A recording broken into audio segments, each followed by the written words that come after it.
Hello guys, previous video हमने देखा था AC voltage applied to a series LCR circuit और इसका हमने फेजर डायग्राम सॉल्यूशन देखा था। इस वीडियो हम देखेंगे इसका एनालिटिकल सॉल्यूशन। तो चलिए स्टार्ट करते हैं। सबसे पहले तो ये देखो, हमने किरचॉफ लूप रूल से देखा था। तो जो V L plus V R plus V C वो किसके इक्वल था? सोर्स वोल्टेज के। Voltage across the inductor, voltage across the resistance and voltage across the capacitor, वही उनका सम किसके इक्वल होगा? सोर्स वोल्टेज के, क्योंकि तीनों में ही सोर्स वोल्टेज डिस्ट्रीब्यूट हो जाएगी because they are connected in series. ठीक है। अब इसके बाद देखो, जो हमारा V है, सोर्स वोल्टेज है, वो किससे गिवन होगा? AC voltage, that will be given by VM sign omega T. इसके बाद अगर हम I को देखें, I क्या होता है? Differentiation of charge, rate of change of charge. ठीक है। और D I by D T क्या हो जाएगा? Double differentiation of D two Q by D T square. ठीक है। अब इन वैल्यूज़ को हम कहाँ पुट कर देंगे? तो D I by D T की जगह ये वैल्यू पुट कर देंगे चार की टर्म्स में, एंड आई की जगह पे ये वैल्यू पुट कर देंगे। तो हमारी इक्वेशन क्या बन जाएगी? हमारी इक्वेशन बन जाएगी कुछ ऐसी। तो ये इक्वेशन हो जाएगी L D two Q D T square plus R D Q by D T plus Q by C equal to V M sine omega T. ठीक है। और ये हमने क्लास 11 में देखा था। ये इक्वेशन किसकी थी? फोर्स डैम्प ऑसिलेटर की इक्वेशन थी। ठीक है। अभी हम एलसी ऑसिलेशन पढ़ेंगे तब इसमें ये बात और क्लियर होगी। इसके बाद देखो, जो इसका सॉल्यूशन होगा वो क्या होगा? बिकॉज ये एक double differential equation, double second order differential equation है क्यू के लिए। तो उसका जो सॉल्यूशन होगा वो होगा Q equal to Q M sine omega T plus five plus theta, जिसमें क्यू एम क्या है? It is the peak value of the charge and theta is the phase difference between the charge flowing in the circuit and the voltage. ठीक है। अब देखो, तो इसका differentiation करूँ, d Q by D t निकालूँ तो कितना आ जाएगा? तो इसमें q m is a constant और sine omega T plus theta का डिफ्रेंशिएशन।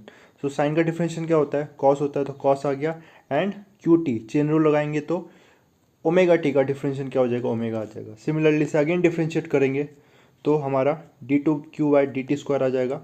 अब देखो, ये क्यू एम अपॉन ओमेगा तो है ही, इसके अलावा sine omega T plus theta का। तो कॉस का डिफ्रेंशिएशन होगा sine minus sine, and omega T का डिफ्रेंशिएशन ओमेगा होगा, तो ये आ जाएगा minus Q M omega square sine omega T plus theta. ठीक है। अब इन वैल्यूज़ को, किन वैल्यूज़ को? D two Q by D T square की वैल्यू यहाँ पर, D Q by D T की वैल्यू यहाँ पर, एंड क्यू की वैल्यू यहाँ पर हम पुट कर देंगे। तो हमारी इक्वेशन क्या बन जाएगी? तो हमारी इक्वेशन कुछ ऐसे बन जाएगी। अब देखो इसमें क्या किया हमने, तो मैं इसको थोड़ा सा करके दिखाता हूँ आपको। तो जब हम वैल्यू पुट करेंगे तो ये बन जाएगा कुछ ऐसा। तो ये हो जाएगा L D two Q by D T square की जगह हम क्या पुट कर देंगे? Minus Q M omega square sine omega T plus theta. ठीक है। और फिर R D Q by D T तो हो जाएगा plus R D Q by D T, तो उसकी वैल्यू इतनी है। तो Q M omega cos omega T plus theta. ठीक है। इसके बाद क्यू बाई सी, तो क्यू की वैल्यू कितनी है? क्यू की वैल्यू है Q M sine omega T plus theta, and upon में क्या है? सी है। और ये किसके इक्वल है? पूरी इक्वेशन इक्वल है V M sine omega T. ठीक है। इसके बाद क्या करना है? देखो इसमें क्या किया है, इनमें क्यू एम को कॉमन निकाला है, क्यू एम के अलावा ओमेगा भी कॉमन निकाला है। इन तीनों में से लेफ्ट हैंड साइड में से क्यू एम और ओमेगा कॉमन निकाला है। तो देखो, जब क्यू एम कॉमन निकालेंगे तो इससे क्या आ जाएगा? देखो यहाँ इससे जब क्यू एम ओमेगा कॉमन निकालेंगे तो यहाँ बचेगा R cos omega T plus five. तो यहाँ बचा, देखो क्यू एम ओमेगा कॉमन निकाला तो R cos omega T plus theta बचा। ठीक है। लेकिन इसको देखना आप ध्यान से, इस थर्ड वाली टर्म को। तो किसमें क्यू एम, क्योंकि ओमेगा तो है नहीं, तो अपॉन में ओमेगा आ जाएगा। सपोज करते हैं कि ओमेगा अपॉन में भी था और न्यूमरेटर में भी था, तो क्यू एम ओमेगा जब कॉमन निकाला तो अपॉन में ओमेगा आ गया, तो उससे क्या आ गया? और ये भी बात ध्यान रखना, नीचे क्या है? ओमेगा सी हो जाएगा ये।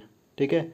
Omega C, and omega C क्या होता है? One upon omega C is nothing but X C. तो ये बात समझ में, एक्स सी कैसा आया? बिकॉज हमने क्या कॉमन निकाला? ओमेगा कॉमन निकाला इससे, है ना। या ब्रैकेट के बाहर क्या है? ओमेगा कॉमन निकाला है, और ओमेगा कॉमन क्योंकि ओमेगा था नहीं तो वन अपॉन ओमेगा आ जाएगा। ठीक है। और सी ऑलरेडी अपॉन में था, तो ओमेगा सी क्या होता है, 1/ओमेगा सी इज़ एक्स सी। तो यहाँ पर आ गया हमारा एक्स सी। और देखो यहाँ पर पहली टर्म में से क्यू एम ओमेगा कॉमन निकाला है, तो क्या बचा, इसमें बचेगा ओमेगा एल बचेगा, माइनस ओमेगा एल, और minus omega L is x L. ठीक है, ओमेगा एल एक्स एल होता है। और सेकंड और थर्ड, इस फर्स्ट और थर्ड इक्वेशन में से, थर्ड टर्म में से sine omega T plus theta common आ जाएगा यहाँ पर। ठीक है, होपफुली आपको ये समझ में आया होगा। उसके बाद V M sine omega T के इक्वल, तो ये था ही। ठीक है, अब इसके बाद क्या करेंगे, इसके बाद इसको हम z से डिवाइड करेंगे।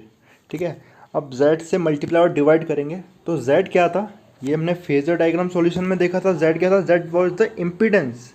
इम्पीडेंस मतलब कितना ऑब्स्ट्रक्शन है, कि कितना ऑब्स्ट्रक्शन होगा एसी सर्किट में। जब एलसीआर सर्किट है तब उसमें कितना ऑब्स्ट्रक्शन होगा करंट के फ्लो में, तो वो z था। और हमने z देखा था कि कितना आया था, √r² plus x C minus XL whole square. ठीक है, तो हम z को ये यहाँ पर ले सकते हैं, और z से ही हम क्या करेंगे, इस इक्वेशन को 7.30 को डिवाइड और मल्टीप्लाई करेंगे। ठीक है, तो जब हमने z को यहाँ मल्टीप्लाई किया और डिवाइड जब करेंगे, तो इसके अपॉन में भी चले जाएगा और इस टर्म के भी अपॉन में z चले जाएगा। ठीक है, तो ये होने पे देखो क्या हुआ, जब मल्टीप्लाई डिवाइड किया तो ये हमारा आ गया क्यू एम ओमेगा z, इस टर्म के अपॉन में z और इस टर्म के अपॉन में भी z आ गया। ठीक है, अब देखो हमने क्या माना है, r/z को cos फाई माना, और इस टर्म को मैंने क्या माना, साइन फाई माना। अब ऐसा करने से क्या हुआ देखो, और इसके बाद देखो पहले इससे भी देख लेते हैं, और इसको मैं डिवाइड करूँगा इन दोनों टर्म्स को, तो cos theta upon sine theta क्या आ जाएगा, cos phi upon sine phi, tan phi right hand side, and left hand side क्या बचेगा, ये राइट हैंड साइड बचेगा X C minus XL upon Z. ठीक है, अपॉन जेड, और फिर उसके बाद आर अपॉन जेड। ठीक है, आर अपॉन जेड, तो आर अपॉन जेड, तो और जेड से जेड कैंसिल हो जाएगा, तो अल्टीमेटली क्या बचेगा, तो यहाँ से हमारा एंगल मिल जाएगा मुझे, फाई एंगल। ठीक है, ये फाई एंगल है, मुझे मिल जाएगा tan inverse X C minus XL by R. अब देखो मैंने क्या किया, इनकी वैल्यूज़, इसकी वैल्यू r/z की वैल्यू cos फाइव पुट करी, and X C minus XL upon Z sine five put करी। इससे क्या होगा, ये क्या बन जाएगा, ये टर्म बन जाएगा cos phi cos omega T plus phi and plus sine phi, आगे sine omega T plus phi, ये बन जाएगा। ठीक है, ये अब ये बन जाएगा।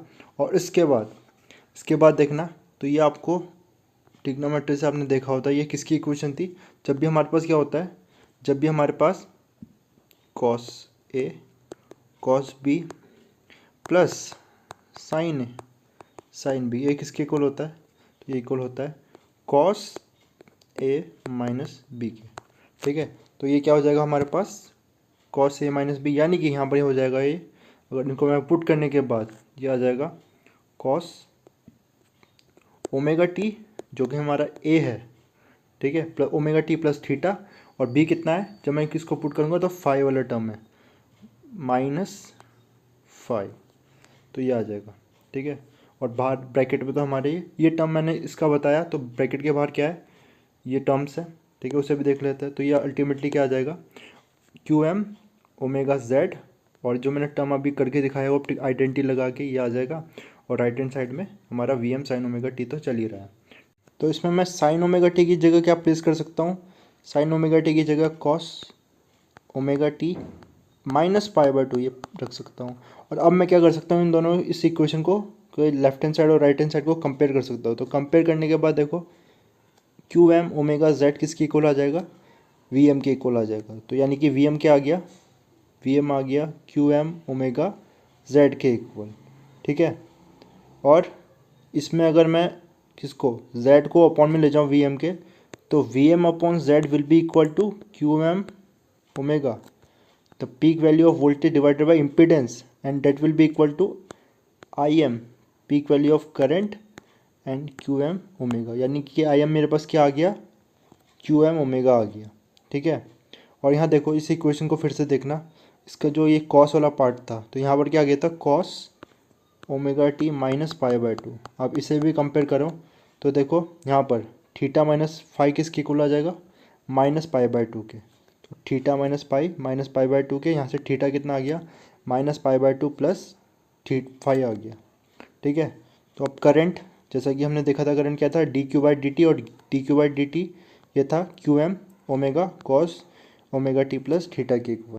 अब इसके बाद देखो थीटा को क्या लिख सकता हूँ मैं, थीटा क्या आया था हमारा, minus pi by two plus five. तो जब मैं cos omega t minus pi by two plus five लिखूँगा तो ये कितना आ जाएगा, ये sine, because pi by two minus any angle is sine omega T plus five आ जाएगा, बिकॉज कॉस क्या होता है, cos is a odd function. ठीक है, तो माइनस जो है ये प्लस ही होगा इसका। ठीक है, तो ये आ जाएगा हमारा I am sine omega T plus five के इक्वल। एंड इसमें देखो तो हमारा आई एम क्या है, peak value of current is peak value voltage divided by impedance, और इम्पीडेंस हमने क्या रखा था, इम्पीडेंस की वैल्यू कितनी होती है, root of R square plus XC minus XL whole square. And five तो हमारा पहले निकल चुका है, tan inverse XC minus XL by R. ये रिजल्ट हम देख चुके हैं, फेजर डायग्राम से भी सेम सॉल्यूशन आया था, उसको हमने प्रीवियस वीडियो में डिस्कस किया था।